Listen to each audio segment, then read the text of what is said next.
তাহলে মধ্যস্থ গুরুচরণ আশ্রয় আমাদের করতেই হবে। এখন যাকেই বলতে যাও সে বলে দূর, এখন সময় হয়েছে নাকি, আর একটু সময় হোক, এই যে একটু সংসার করি, সংসার করবো না, সংসারে দু চারটে ছেলে পুলে আসুক, ওদের আদর যত্ন করে বড় করি, করি বল, তাদের বিয়ে খাওয়া দিই, নাতি নাতনি নিয়ে একটু আনন্দ করি, তারপর দেখা যাবে বাবা তোমাদের ওই ভজন সাধনা। বলে শোনো, এ মতো যদি বাসনা কারো থাকে, এই বাসনা কোনোদিনও পূর্ণ হবে না। বলো কেন হবে না? রাধে রাধে। বলে এক ভদ্রলোকের বাসনা জেগেছে সমুদ্রে স্নান করবে। তা সকালবেলা তেল তেল মেখে কাঁধে গামছা নিয়ে সমুদ্রের ধারে গেছে। তা সমুদ্রের ধারে গিয়ে ভদ্রলোক আর ডুব দিতে পারছে না মায়েরা। কেন না, প্রকাণ্ড বড় বড় একটার পর একটা সমুদ্রে ঢেউ উঠছে।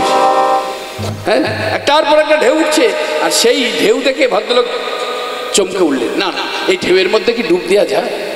তার ঢেউটা একটু কমুক, তারপরে ডুব দেব, হরি বল। তা সমুদ্রের ঢেউ কি কমবে? তা সকাল থেকে সন্ধ্যা হয়ে গেল, সমুদ্রের ঢেউ আর কমে না। তা একজন ধীবর, ধীবর মানে জেলে, সমুদ্রে মাছ ধরছিল। সে মনে মনে চিন্তা করলো, ব্যাটার মনে সংসারে অশান্তি হয়েছে গো, আত্মহত্যা টত্যা করতে এসেছে, কিন্তু সিদ্ধান্ত নিতে পারছে না মরবো না ঘরে যাবো, কেননা মায়ার যে বড় শক্তি গো। তা যাই একটু বুঝিয়ে যদি ঘরে পাঠানো যায়। তা কাছে এসে বলছে, বাবা কে? না, আমি সামান্য একজন ধীবর, এই জেলে মাছ টাছ ধরি সমুদ্রে। তা সকাল থেকে দেখছি একই জায়গায় বসে আছেন বাবা, প্রখর রবির তাপে বদন মলিন হয়ে গেল।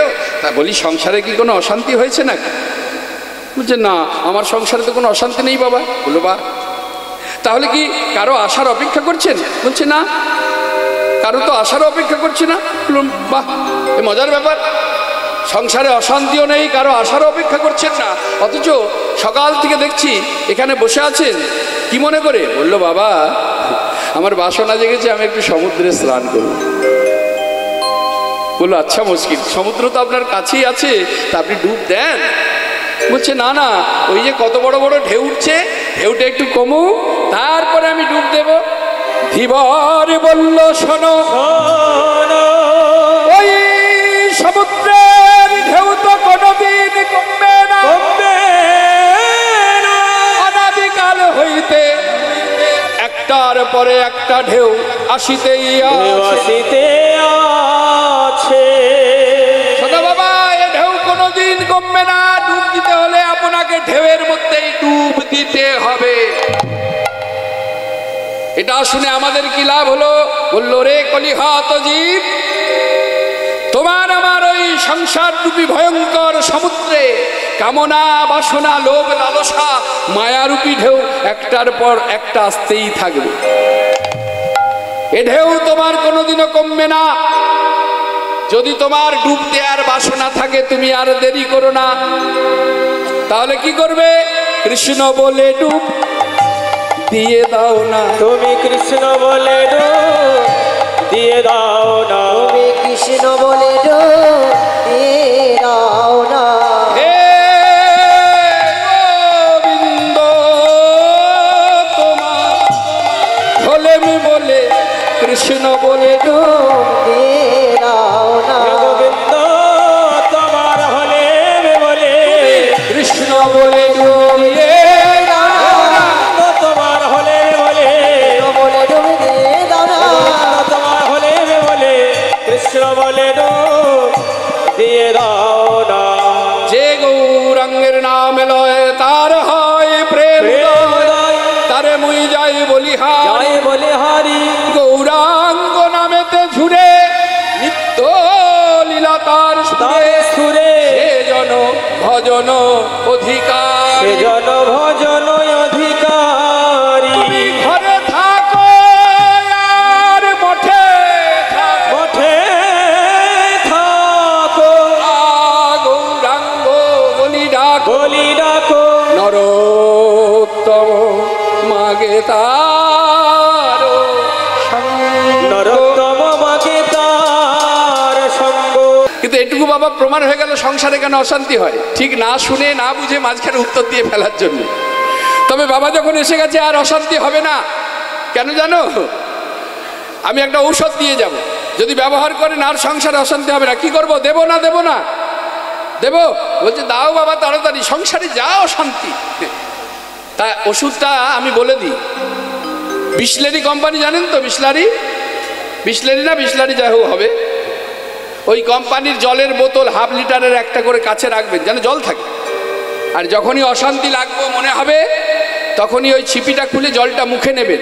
আপনারা বলুন বাবা জল খেলে পরে অশান্তি চলে যাবে, বিসলেরি কোম্পানির জলে কি আছে রে বাবা? বলে জলে কিছু নেই, জলটা মুখে নিতে বলেছি, কিন্তু জলটা গেলাও যাবে না আর জলটা ফেলাও যাবে না, তাহলেই দেখবেন আর অশান্তিও হবে না। নিতাই গৌর হরি বল, হরে কৃষ্ণ। অর্থাৎ যত আমরা শুনবো বেশি, বলবো কম, ততই অশান্তি কম। তাই চলুন আমরা মধুময় বৃন্দাবনের দিকে এগিয়ে যাই। চলো চলো চলো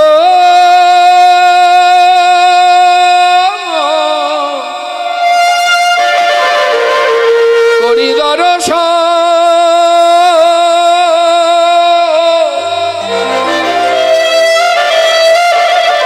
জয় রাধে জয় কৃষ্ণ,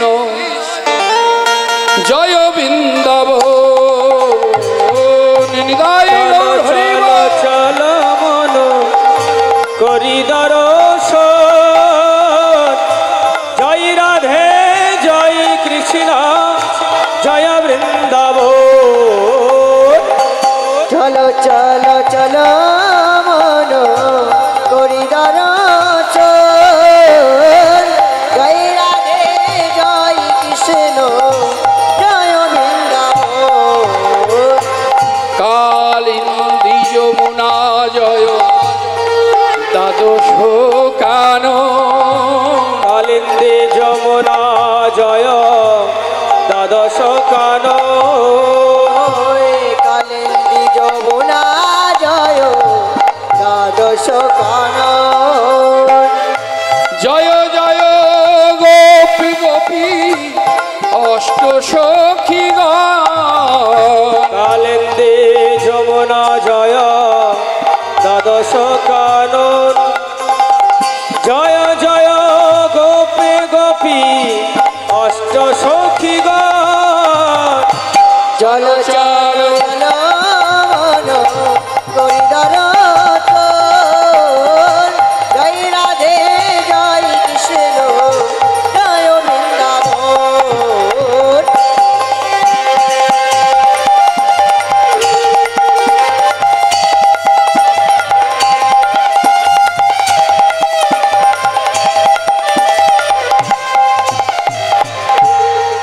জয় জয় মা যশোদা স্নেহের শিরোমণি, জয় জয় মা যশোদা স্নেহের শিরোমণি, জয় জয় মা যশোদা স্নেহের শিরোমণি।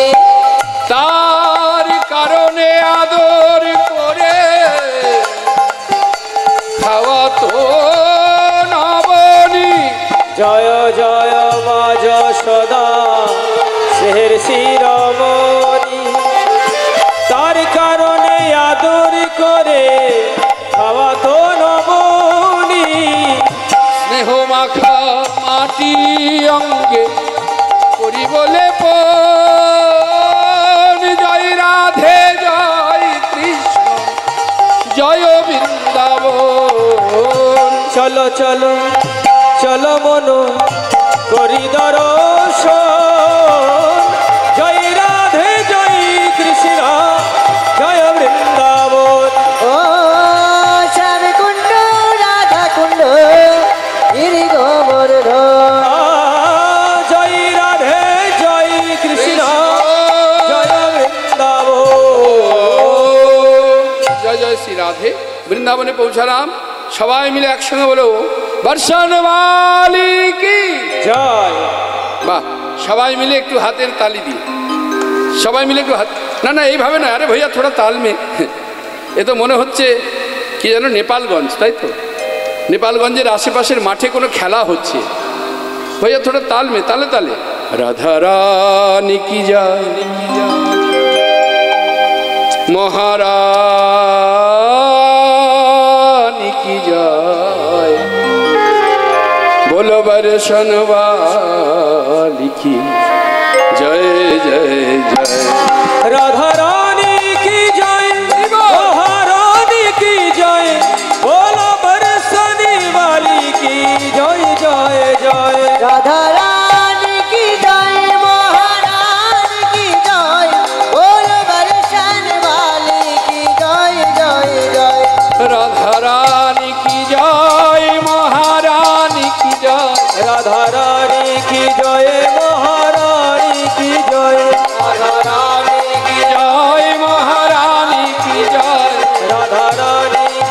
জয় মহারানী কি জয় बोलो बरसन वाली की जय जय जय, बरसन वाली की जय जय जय। बरसाने वाली की जय जय जय बरसाने वाली की जय जय जय राधा रानी की जय महारानी की जय राधा रानी की जय महारानी की जय राधा रानी की जय महारानी की जय राधा रानी की जय महारानी की जय राधा रानी की जय महारानी की जय। তাহলে বৃন্দাবনে প্রবেশ করে আমরা শ্রীমতী রাধারানী জয়ধ্বনি করলাম। এবার একটু প্রাণ গোবিন্দের জয়ধ্বনি সবাই মিলে একসঙ্গে বলবো, বৃন্দাবন বিহারী লাল কি। না, এখানে একটু ভুল হলো, এখানে জয় হবে না। হ্যাঁ, যদি কখনো বৃন্দাবনে যান, বিশেষ করে মথুরায়, ওই গোপালের সম্মুখে দাঁড়িয়ে যদি কেউ কান্নাকাটি করে, ওখানকার সেবাই যিনি রয়েছেন তিনি কিন্তু বকে দেবে, "এই, এই, এই, এই, তোদের না না না, ওই গোপালের সম্মুখে দাঁড়িয়ে যারা কান্নাকাটি করে তাদের বকাবকি করছে, হ্যাঁ এখানে কান্নাকাটি করুন। সে কি বাবা, ভক্ত ভগবানের কাছে এসে কাঁদবে না তো আর কি করবে? বলো শোনো, কাঁদতে যদি হয় তুমি রাধা কুণ্ডের তীরে বসে কান্নাকাটি করো, কাঁদতে যদি হয় তুমি শ্যাম কুণ্ডের তীরে বসে কান্নাকাটি করো, কিন্তু আমাদের ভগবানের কাছে কান্নাকাটি করো না। কারণ আমাদের গোপাল হচ্ছে রাজার ছেলে, তার এখানে কোনো দুঃখ ছিল না। নিতাই গৌর হরি বল, হরে কৃষ্ণ। তাহলে কি করতে হবে? বলছে এই যে এইভাবে হাতের তালি দিতে হবে, আর যখন বলবে বৃন্দাবন বিহারী লাল কি, তখন বলতে হবে হাতি ঘোড়া পালকি জয় কানাইহা লাল কি। তা সবটা বলতে হবে না, আজকে সুজন হয়ে যায়, আজকে সুজন হয়ে যায়। কথায় বললো যদি হয় সুজন তেঁতুল পাতায় কজন বলে? অবশ্য আমার মা 14 জন বলতেন। যাই হোক, তাহলে সুজন হয়ে যায়, আমি অর্ধেক বলি আর আপনারা অর্ধেক বলবেন নিতাই গৌর হরি বল। আমি বলবো জয় কানাইহা লাল কি, আর আপনারা বলবেন হাতি ঘোড়া পালকি, তাই তো? তবে সবাইকে বলা লাগবে না, সবাইকে বলা লাগবে না। যাদের জিহবা মানে যাদের জীব আছে তারাই বলবেন, যাদের নেই বলা লাগবে না। যাদের হাত আছে হাত তুলবেন, যাদের নেই তোলা লাগবে। কিন্তু সব থাকতেও যদি ফাঁকি দেন তাহলে কিন্তু 1 বৎসর স্বামী স্ত্রীর সঙ্গে বনিবনা হবে না।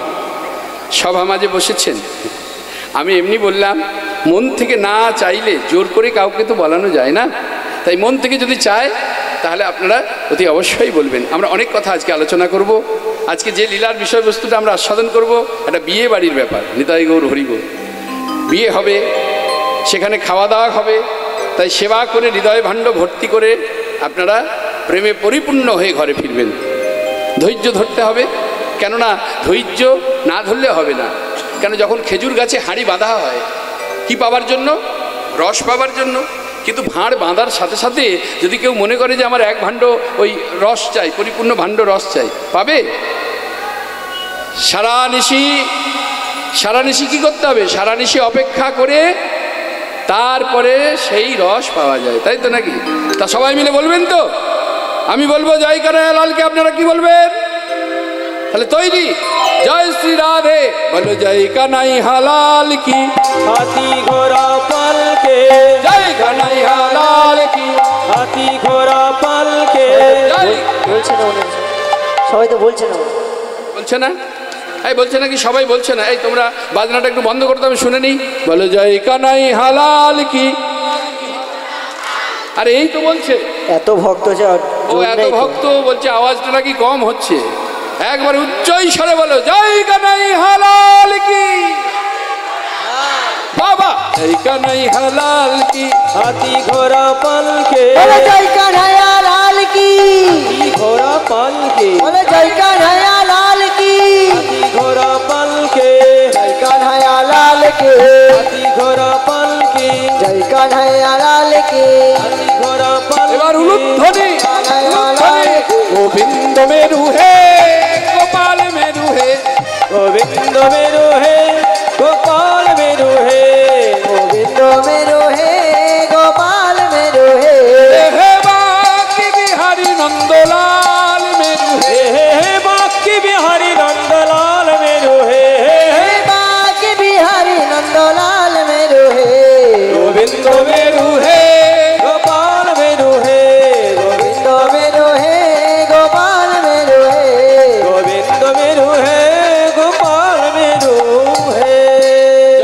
রাধে। আমরা নবদ্বীপ দর্শন করলাম, বৃন্দাবন দর্শন করলাম, এবার চলুন আমরা যাই সেই লীলার দিকে। আজকে লীলার বিষয়বস্তু হলো মতি কন্যার বিবাহ। বিয়ে বাড়ি বলে কথা, তবে কেউ যেন মনে ভেবে বসে থাকবেন না যে পার্থিব জগতের কোনো মেয়ের নাম মতি আর তার সঙ্গে হবে কোনো ছেলের বিবাহ, এই কথাটা যেন কেউ ভাববেন না। তাহলে কোন মতির বিয়ে? ওই যে বলে কিরে আজকে তোর পড়ায় মতি নেই, কি বলে কি না? কেউ বলে ওরে কি ব্যাপার আজকে খেলতে যাচ্ছিস না, তোর খেলায় মতি নেই। কোন মতি? অর্থাৎ আপনার আমার এই মন মতি। এই মনমতিকে আমার ভগবত চরণে নিবেদন করে দেওয়ার নামই হচ্ছে আজকের লীলার বিষয়বস্তু মতি কন্যার বিবাহ। তাহলে চলুন লীলাটি কিভাবে প্রবেশ করা যায়। নদিয়ার নাগরী এক নাগরীর কাছে এসেছে, মতির মায়ের কাছে এসে ওই নাগরী বলতে লাগলো, আর মহাজন কলম দিলেন, কি বললেন? গৌরাঙ্গ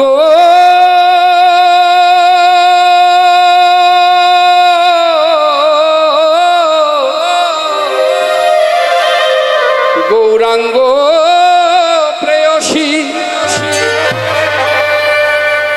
এক নাগরী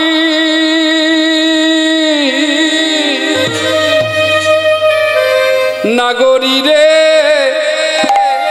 কহিতে থারি। গৌরাঙ্গ প্রেয়সী এক নাগরী অন্য নাগরী রে কহিছে ঠারি। গৌরাঙ্গ পেয়সী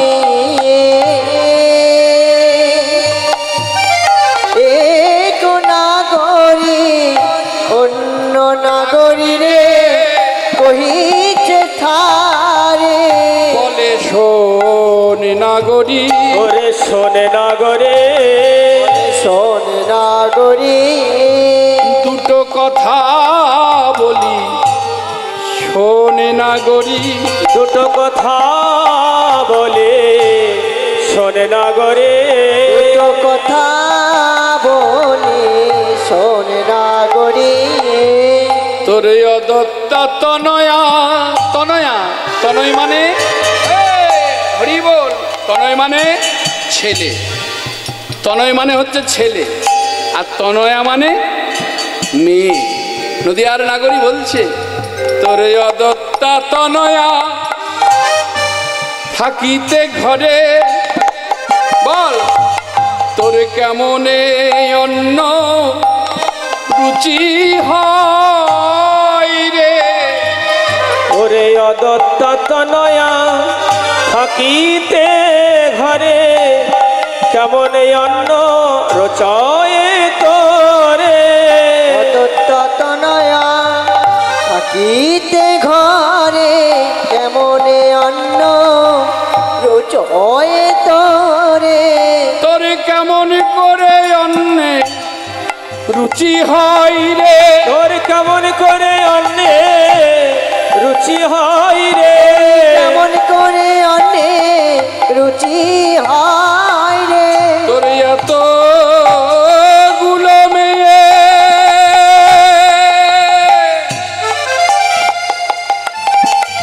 থাকিতে ঘরে কেমন করে অন্নে রুচি হয় রে। তোর এতগুলো মেয়ে থাকিতে ঘরে বলিতে না মতির বিয়ে দেনা। এতগুলো মেয়ে থাকিতে ঘরে আমাদের বিয়ে দেনা। এতগুলো মেয়ে থাকিতে ঘরে আমাদের বিয়ে দেনা। এতগুলো মেয়ে থাকিতে ঘরে আমাদের বিয়ে দেনা। এতগুলো মেয়ে থাকিতে ঘরে আমাদের বিয়ে দেনা। তোর কেমন করে অন্যে রুচি হয় রে। তাহলে বাবা একটু একটু পদ এগিয়ে এগিয়ে যাবে, এক একটি পদের এক একটি মানে বিশ্লেষণ হতে হতে যাবে। আমাদের সংকল্প হচ্ছে মন দিয়ে শুনতে হবে, বুঝতে হবে। আর যেখানটা বুঝতে পারবেন না, আমি আমাদের ঘরের ছেলে, বলবেন বাবা দিনু, অত বড় নাম বলতে হবে না। একবারে শ্রীপাদ দীন কৃষ্ণ ব্রহ্মচারী, অত বড় নাম বলতে হবে না। ছোট করে বলবে, বাবা দিনু এখানটা বুঝতে পারলাম না গো, একটু বুঝিয়ে বলো। আমি চেষ্টা করবো আপনাদের বুঝিয়ে বলার।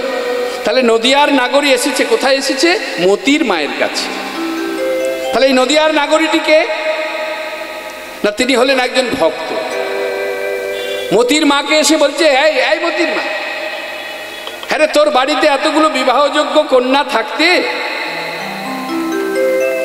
তোর কেমন করে অন্যের রুচি হয়? মানে তুই প্রসাদ পাচ্ছিস কি করে? তোর লজ্জা করে না? এটা গেল লীলা, এটা গৌণ। মোক্ষটা কি? কলির জীবকে বলল, রে কলি হত জীব, একবার নিজের দিকে তাকিয়ে দেখো।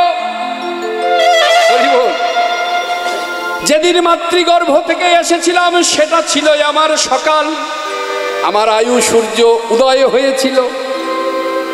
ধীরে ধীরে যখন যৌবনে পদার্পণ করলাম, এটা মধ্য গগনে আমার আয়ু সূর্য উদয় হলো। এবার আস্তে আস্তে চেয়ে দেখো পশ্চিম আকাশে আয়ু সূর্য ঢলে পড়েছে। কবে আর গুরুচরণ আশ্রয় করবি? কবে বা মন মতিকে গৌর গোবিন্দের চরণে নিবেদন করবি?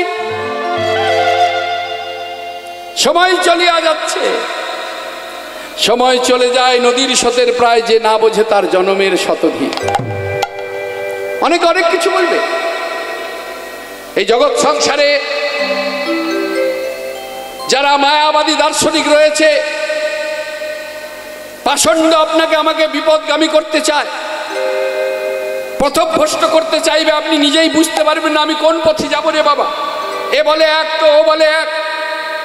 কেউ বলছে আসল ভগবান বাবা মা, যে ভগবানের পূজা করছো সেই ভগবান তোমাকে জিজ্ঞাসা করতে আসবে না। মায়াবাদী দার্শনিক কিছু মানুষ আছে এই জগৎ সংসারে, তারা বলবে যে ভগবানকে তুমি এত বৎসর ধরে পূজা করছো, তোমার শরীর খারাপ হলে 10 দিন যদি মন্দিরে না যেতে পারো, তাহলে পরে তোমার ওই ভগবান এসে তোমাকে জিজ্ঞাসা করবে না।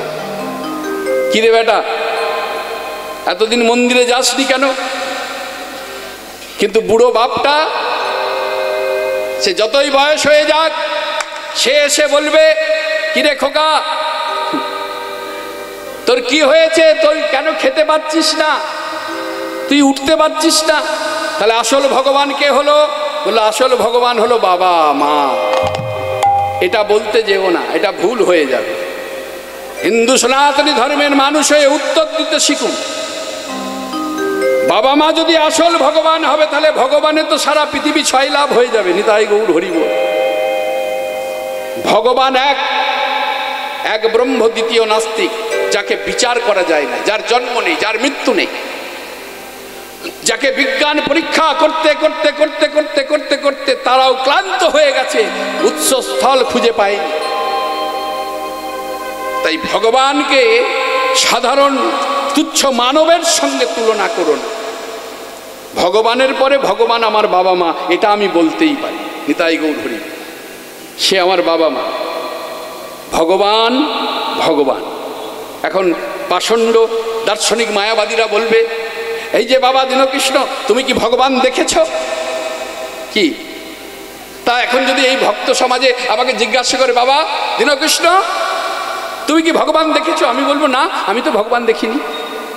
তা তখন আপনি বলবেন, তা যে ভগবানকে তুমি দেখোনি, যে ভগবানকে দেখা যায় না, তাহলে ভগবান আছে বিশ্বাস করবো কি করে? তদুত্তরে তাকে বলতে হবে, ভগবানকে দেখা যায় না বলে তুমি বলছো ভগবান নেই। আচ্ছা, বাতাসকেও তো দেখা যায় না, ইলেকট্রিক কারেন্টকেও তো দেখা যায় না, তাহলে কি বলবে যে কারেন্ট নেই, বাতাস নেই? এবার যে বোঝে না তাকে কে বোঝাবে? কি গো, যে বোঝে না তাকে কি বোঝাবে? যে বুঝে না বোঝার ভান করে তাকে জীবনে কেউ বোঝাতে পারবে। যে জেগে ঘুমায় তার ঘুম কেউ ভাঙাতে পারবে না। তা আমি তোমাকে ভগবান আছে যুক্তি দিয়ে বোঝাবো। তুমি যদি যুক্তি দিয়ে বোঝো, তুমি বলছো বাতাস নেই, তুমি বলছো ইলেকট্রিক নেই, সে যুক্তি দিয়ে বোঝাচ্ছে বাবা, তাকে না দেখতে পেলে পরেও তাকে অনুভব করা যায়। বাতাসের গতি যখন বেড়ে যায়, কত গাছ, কত ঘর দুয়ার সব ভেঙে দেয় না? তাহলে বাতাসকে অনুভব করা যায়। তখন তদুত্তরে তাকে বলতে হবে, শোনো আমার ভগবানকেও অনুভব করা যায়, তুমি নয়নটা মুদিত করে অনুভব করো। কে বলেছে ভগবান নেই? আমাদের মনে সংশয়, আমরা ডাকার মতো ডাকতে পারি না। আমরা পাথর মনে করি ভগবানকে। এই যে মূর্তি দাঁড়িয়ে আছে, চিত্রপট, এখানে এই ছবিটাকে আমরা কি মনে করছি? এটা ছবি মনে করছি, আমরা ভগবান বলে মনে করি। আজকে যদি তাই মনে করতাম, বুকে হাত দিয়ে দেখুন, ঘরে ফিরে যাবেন, দেখবেন আমি এই সভা মাঝে দাঁড়িয়ে বলে দিচ্ছি, লোকের ঘরে, আমাদের এই জগৎ সংসারে ঘরে ঘরে অনেক দেয়ালের মধ্যে পেরেক দেয়া আছে, আর সেই পেরেকে দেখবেন অনেক ভগবানের ছবি টাঙানো আছে। আছে কি না? আছে তো। সেটা কোথা থেকে নিয়ে এসেছে? ক্যালেন্ডারটা সেটা নিয়ে এসেছে সেই যেখানে মুদির দোকান, কাপড়ের দোকান। কেন? তারা ধার দিয়েছে মানে তো অপরাধ করেছে। হরিব। তাই ধারও দেবেন মানুষকে সাবধানে। কেন? ধার দেওয়ার পর আপনি হবেন ভিখারি আর সে হবে জমিদার। বললো সে আবার কি বাবা? হ্যাঁ, দেখবেন আপনি ধার দিলেন, ধার দেওয়ার পর এবার আপনাকে তার কাছে চাইতে হবে, কিরে কবে টাকাটা দিবি? আর সে জমিদারের মতো আপনাকে ডেটের পর ডেট দিয়ে যাবে। নিতাই গৌর হরি বল। তাই ধারও খুব সাবধানে দিতে হয়। তা সে ধার দিয়েছে মানে অপরাধ করেছে। সে কিছু টাকা আপনার কাছে পায়, আমার কাছে পায়, সেই টাকাটা আদায় করার জন্য বেটাকে কি করবে? আর একটা আমন্ত্রণ পত্র লিখতে হয়, দেখবেন পয়লা বৈশাখ, অক্ষয় তৃতীয়া। আবার কোথায় বলছি আমি, আমার স্পর্ধা কত, এটা তো ব্যবসারই জায়গা, তাই তো নাকি? এনারা ভালো জানবেন। এবার একটা চিঠি লিখতে হবে, মানে পত্র, আমন্ত্রণ পত্র।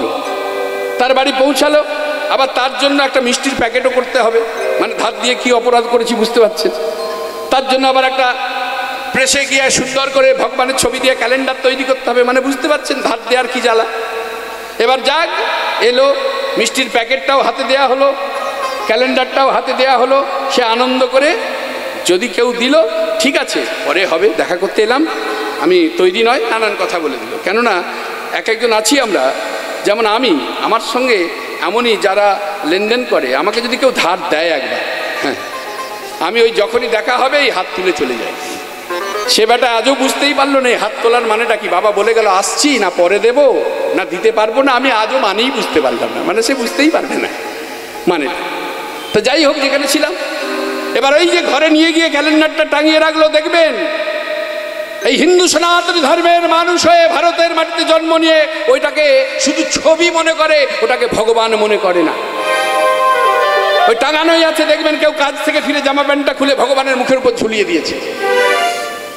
কোনো কোনো মা দেখবেন ঝুড়ি ঝুলিয়ে দিয়েছে, কুলো ঝুলিয়ে দিয়েছে, চাঙারি ঝুলিয়ে দিয়েছে, তখন ওটা ভগবান নয়। আর যখনই আমরা কোনো একটা বিপদে পড়বো, তখন ওই ক্যালেন্ডারটাই আপনার আমার কাছে ভগবান হয়ে যায়। তখন করজোরে গিয়ে তার কাছে আমরা মাথা ঠুকি, প্রভু আমাকে রক্ষা করো। আজকে মন্দিরে পাথরের দেবতা বলে পাথর মনে করি। ওই যে বলছে না, যারা মায়াবাদী দার্শনিক, ও কথা বলে না, ও তোমায় জিজ্ঞাসা করে না। কেন জিজ্ঞাসা করে না জানো? আমি সামান্য একটা মানব রূপে জন্ম নিয়ে এই দুটো নয়ন পেয়েছি, আর এই নয়নের বড়াই করি যে ভগবানকে দেখব। যে নয়ন কুকুর বেড়ালের থেকেও অযোগ্য, সেই নয়ন দিয়ে নাকি আমি ভগবানকে দেখব। সভা মাঝে অনেক ভক্ত আছে, এক্ষুনি এই কথা শুনে আমাকে বলবে, বাবা দীনকৃষ্ণ, তোমার স্পর্ধা তো কম নয়। তুমি মানব জীবনের নয়নকে কুকুর বেড়ালের থেকেও তুমি বলছো অযোগ্য, যোগ্য নয়। এবার নিজে বিচার করে দেখুন, এখানে যদি এই আলোগুলো নিভিয়ে দেওয়া হয়, আপনার আমার এক পা হেঁটে যাবার ক্ষমতা নেই। আর গভীর জঙ্গলের মধ্যেও, অন্ধকারের মধ্যেও দেখবেন বেড়ালটা ছুটে এখান থেকে ওখানে চলে যাচ্ছে। তার আহারের জন্য যদি একটা ইঁদুর বা তার যে কোনো জিনিস ধরবে, ওই অন্ধকারের মধ্যে সে ঝাঁপিয়ে তার উপর পড়ছে। তাহলে অন্ধকারেও যা দেখতে পায়, সে দিনের বেলাও তাই দেখতে পায়। তাহলে তার নয়নের যা জোর আছে, আমার আপনার তাও জোর নেই। আর এই নয়নে নাকি আমরা ভগবানকে দেখব। বিচার করে ভাবুন, কি করে দেখা দেবে? আমরা তো পাথর মনে করি গো, আমরা পাথর মনে করি। আমরা মাটির বিগ্রহকে মাটি মনে করি, কাঠের বিগ্রহকে কাষ্ঠ মনে করি। কিন্তু কাঠের মধ্যেও প্রাণ আছে, মাটির মধ্যেও প্রাণ আছে, পাথরের মধ্যেও প্রাণ আছে। প্রমাণ চান? চলে যান বর্ধমান জেলার অগ্রদ্বীপে। মাফ করবেন, আপনি নবদ্বীপের অগ্রদ্বীপে চলে যান।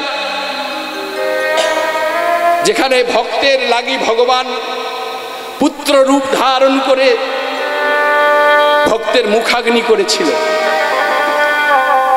ভক্তের মুখাগ্নি করেছিল। বাবা বলেছিল সেই ভক্ত আর কেউ নয়, গোবিন্দ ঘোষ। তার ছেলে যখন মারা গিয়েছিল, ভগবানের আদেশেই সংসার করেছিল, তার ছেলের নামও রেখেছিল গোপীনাথ। গোপীনাথ যখন মারা গিয়েছিল, ভগবানের সেবা বন্ধ করেছিল। ভগবান পুত্র রূপ ধারণ করে বলেছিল, গোবিন্দ বাবা। কে আমাকে বাবা বলে? আমি আমি আমি গোপীনাথ না। আমার যে গোপীনাথ ছিল, আমার ছেলে তো সে তো মরে গেছে, আমার তো আর কোনো ছেলে নেই। বললো, বাবা একবার তাকিয়ে দেখো, তোমার একটা ছেলে মরে গেছে বলে আর একটা ছেলেকে তুমি উপোসে রাখবে? আমার বড় কষ্ট, আমায় খেতে দাও। তখন গোবিন্দ বলেছিল, তা ছেলে রূপে যে অধিকার ফলাচ্ছ, কথা দাও তো দেখি, আমার প্রাণ চলে গেলে, আমার ছেলে বেঁচে থাকলে যা পিতার জন্য ক্রিয়া করত, তা তুমি কি পারবে আমার জন্য সেই ক্রিয়া করতে? নিতাই গৌর হরি বল। ভক্তের কাছে ভগবান বারে বারে হেরে গেছে। ভগবান বলল, নিশ্চয়ই করব। তো গোবিন্দ ঘোষের যখন দেহ থেকে প্রাণ চলে গিয়েছিল, ভগবানের কত করুণা দেখো। ভগবান সেই পিতার মুখাগ্নি করেছিল। এমনকি ভগবান এই সমাজের যা নিয়ম মানার জন্য ভগবানও কাছা গলায় নিয়েছিল। গ্রামের মানুষের কাছে ভিক্ষা চেয়ে, এই যে ভিক্ষা আপনারা দিলেন, এই যে সত্য প্রতিষ্ঠা বলে, এটা আপনাদের জলে পড়বে না। সত্য প্রতিষ্ঠাতে যারা সহযোগিতার হাত বাড়িয়ে দেয়, ভগবান তাদেরকে কখনো খারাপ রাখেন। লক্ষ্য করে দেখো, গ্রামের লোকের কাছে ভিক্ষা করে পিতার কাজ করেছিল। আজও তুমি গেলে দেখবে বছরে একবার করে আমার ভগবান বিগ্রহে কাছা পরানো হয়। কে বলেছে পাথরের বিগ্রহ কথা বলে না? চলে যাও বর্ধমান জেলার শ্রীখণ্ডে, এখনো অর্ধ নাড়ু করে ধরা আছে পরম ভক্ত রঘুনন্দন। গোপীনাথকে নাড়ু সেবা দিয়েছিল, নিজে হাতে নাড়ু সেবা দিয়েছিল। তার পিতা প্রবেশ করে গিয়েছিল বলে সেই নাড়ু পাথর হয়ে গিয়েছিল। আজও ধরা আছে অর্ধ নাড়ু করে। যদি প্রমাণ পেতে চাও, আজও চলে যাও বর্ধমান জেলার অগ্রদ্বীপ। আহা, মাফ করবেন, বারে বারে এই কথাটা চলে আসছে। হে মাধব, হ্যাঁ, বর্ধমান জেলার কাল্লা বলে যে জায়গা রয়েছে, যেখানে ঝলক দর্শন হচ্ছে। কাল্লায় কি রয়েছে? কাঠের গৌরনীতাই আছে না? যদি কেউ দর্শন করে এসেছেন তো ভালো, না যদি দর্শন করেন একবার দর্শন করতে যাবেন। আমার গৌরীদাস পণ্ডিতের সেবিত বিগ্রহ। কে বলেছে কাঠের বলে প্রাণ নেই? এটাই বোঝানোর জন্য ভক্তকে দিয়ে আমাদেরকে শিক্ষা দিয়ে গেছেন আমার প্রভু। গৌরীদাস পণ্ডিত একবার প্রভুকে বলেছিলেন, প্রভু আমি কাঙাল বলে আমার ঘরে তুমি একবারও যাবে না, তুমি সবার ঘরে যাও আর আমার ঘরে যাবে না। প্রভু বলেছিল, যাব, তবে কবে যাব বললেন। হঠাৎ একদিন আমার গৌর হরি 279 জন ভক্ত নিয়ে গৌরীদাস পণ্ডিতের, রাধে রাধে, গৌরীদাস পণ্ডিতের গৃহে এসেছে। কৃষ্ণ নামের প্রতিধ্বনিতে ভরে উঠল গৌরীদাস পণ্ডিতের ভবন। ছোট্ট কুঠি, বসতে দেওয়ারও জায়গা নেই। ভক্ত সেবার জন্য আয়োজন হয়েছে, রন্ধন হয়েছে, ভগবানকে ভোগ লাগানো হয়েছে, সকলে প্রসাদ পেতে বসেছে। সকলের প্রসাদ পাওয়া যখন হয়ে গেল, এবার কোথায় বসতে দেবে? এদিক ওদিক তাকিয়ে দেখলো যে বসতে দেবার তো জায়গা নেই। আমার গৌরকে কোথায় বসতে দেবো, নিতাইকে কোথায় বসতে দেব? আর তাকিয়ে দেখলেন ওই কাঠের গৌর নিতাইকে। দেখবেন আমরা ঘরে নারায়ণের বলুন, লক্ষ্মীর বলুন, যে কোনো দেবদেবীকে আমরা পূজা করি, একটা সিংহাসনে করি না, সিংহাসনে রাখি। তো এই কাষ্ঠ সিংহাসনে যে গৌর নিতাইকে বসিয়ে রেখেছিল, গৌরীদাস পণ্ডিতের কি মনে হলো, ওই কাঠের গৌর নিতাইকে ওই সিংহাসন থেকে নিচে নামিয়ে দিল।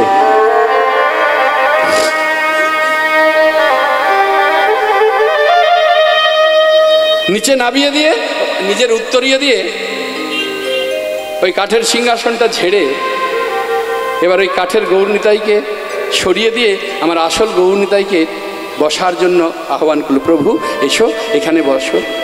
তা আমার গৌরনীতাই সেখানে বসেছে।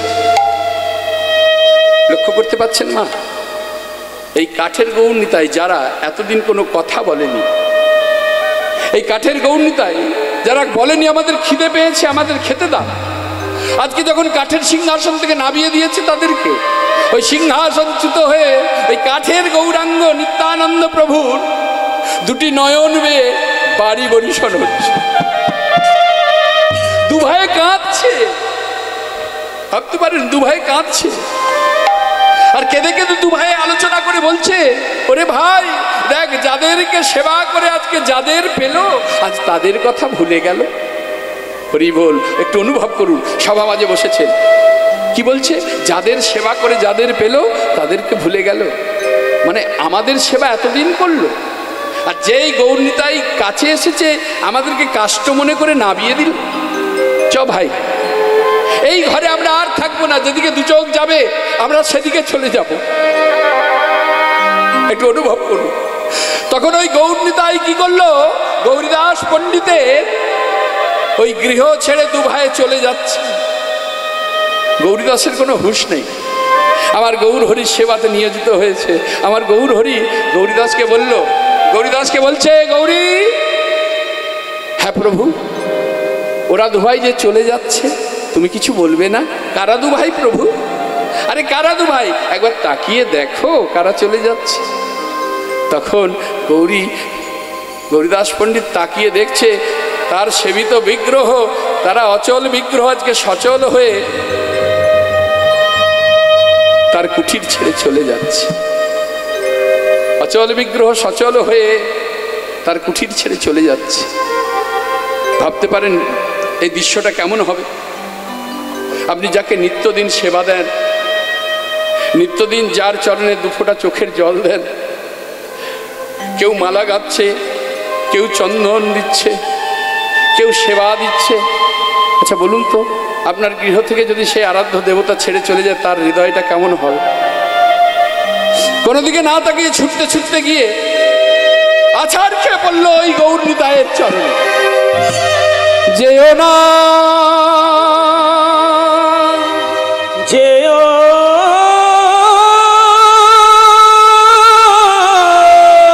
না, যেও না, যেও না, যেও না, যেও না।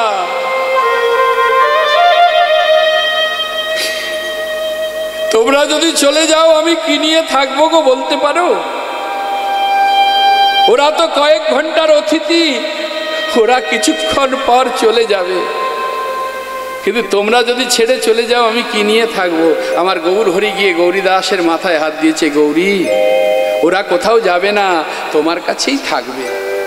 তবে প্রভু ওরা চলে যাচ্ছে যে? যাবে না, ও লীলা আমি করেছি। তুমি করেছো প্রভু? হ্যাঁ গৌরী, তুমি আমার পারস্পদ হয়ে, তুমি আমার এত কাছের হয়ে, তুমি যদি আমার স্বরূপ বিগ্রহকে কাঠ মনে করো, তাহলে সাধারণ জগতের মানুষ আমাকে তো কাষ্টই মনে করবে। তবে শোনো গৌরী, এ লীলা করে আমি জগৎজীবকে শিক্ষা দিলাম, যারা আমাকে কাঠ ভাবে, যারা আমাকে পাথর ভাবে, যারা আমাকে মাটি ভাবে, যারা আমাকে ছবি ভাবে গৌরী, তারা জানে না আমি কাঠের মধ্যেই থাকি, আমি পাথরেই থাকি, আমি ছবিতেই থাকি। ভক্ত আকুল প্রাণে ব্যাকুল হয়ে আমাকে ডাকলে আমি ওই পাথর থেকেই বেরিয়ে আসি, আমি ওই কাঠ থেকেই বেরিয়ে আসি, আমি ওই ছবি থেকেই বেরিয়ে আসি গৌরী। শুধু একটু বুঝতে হয়, আমি যে ভালোবাসার কাঙাল, আমি ভালোবাসার কাঙাল গো। তাহলে লক্ষ্য করে দেখো, ভগবানকে অনুভব করা যায়।